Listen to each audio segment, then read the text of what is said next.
guys, welcome back to my YouTube channel. Sorry it's been a bit of a while. We've had some serious computer issues here, but it's all been sorted out with the arrival of our Christmas presents this Christmas. So hopefully we will move forward into 2019 and there will be lots more videos for you to see.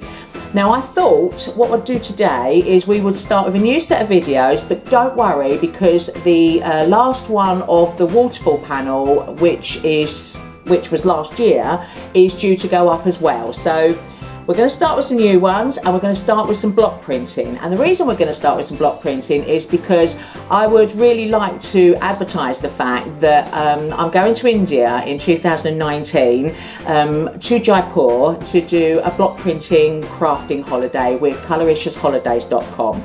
If you're interested in coming with me because you'd like to experience how to make your own fabrics to make clothing, stamp images onto fabric that you can embroider on top of, and so many other things that you can do once you know how to block print properly, then head over to Colouriciousholidays.com or check out the links at the bottom of this YouTube video when we finish, and you'll have all the information there to be able to sign up for a holiday of a lifetime.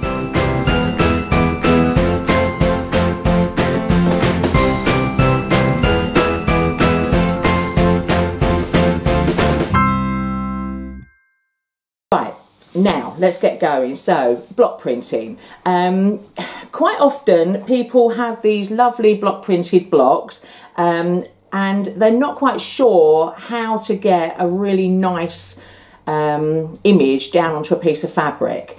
Now, myself, I like these just popped on my shelves because I think they're wonderful decorations, but they are there for a reason and they can make pattern and all sorts of different types of arrangements very simply and very quickly. So I've got a wooden block here and they come in lots of other wonderful arrangements. I love this one. I can't wait to use this one. I really fancy a skirt with that printed all over it, but we'll have to watch that spot and we'll see that comes later. Now the other thing that you need as well is I've learned over a period of time these little foam blocks are the best way to actually get paint onto a block. Now I've tried using paintbrushes before, but when you use a paintbrush you get all the stroke marks and you also fill up all the little gaps in between on your design with too much paint. I've also tried the foam type of brushes that you would use for silk painting, and again I don't find those very good, but these lovely squares of foam which are available on the internet, even if you've got some foam and cut your own squares, are far better.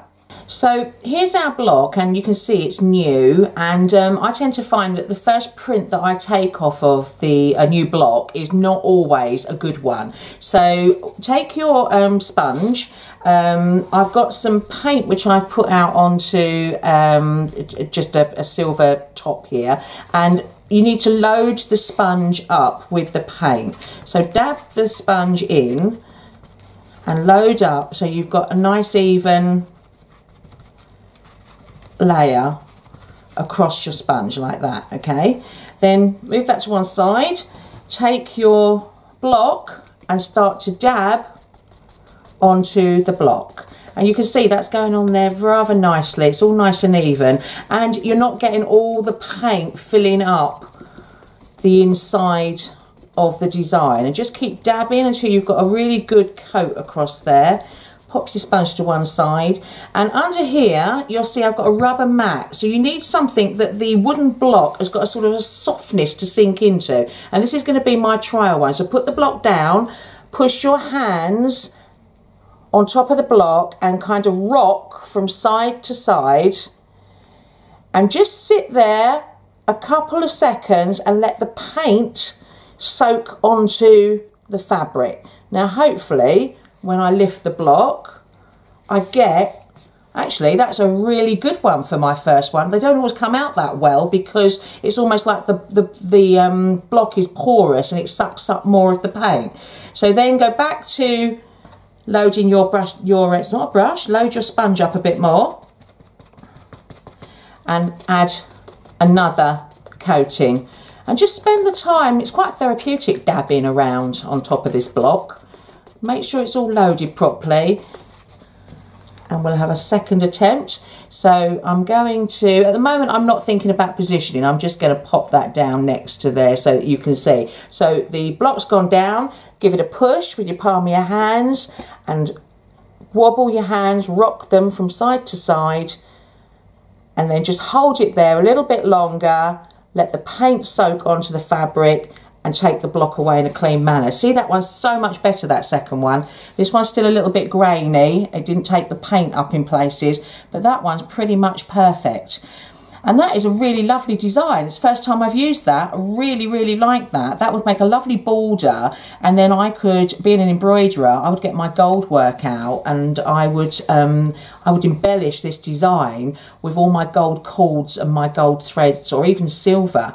But that is really, really lovely. And it's as simple as that, guys. It's trying not to over paint your block, getting a nice dabbing motion going, making sure that the whole block is covered, and then when it's covered you can then pop it down, and we'll pop it down there, give it a good firm rocking action, let the paint sink into the fabric and lift. Okay, that one wasn't quite as perfect, but that is what block printing is about. That it's handmade, it's hand done. So this is not a problem to me. And really, guys, that is the general technique of block printing. Well, there you go. That was simple block printing, quick and easy. Loads of design things that you could do with that. If you enjoyed that, then if you want to know any information about the blocks that I've used, then head over to Colouricious or check out the links below, and that will give you the link where you can go and find lots and lots of blocks. She has hundreds of blocks on her site and they're all fantastic, and sometimes they need to be printed out to see the true beauty of them. If you're interested in the holiday that's coming up 1st to the 11th of October to Jaipur, again, check out the links below or nip over to colouriciousholidays.com. And I hope you enjoyed that, and maybe I'll see some of you on the holiday in October. Thanks, guys.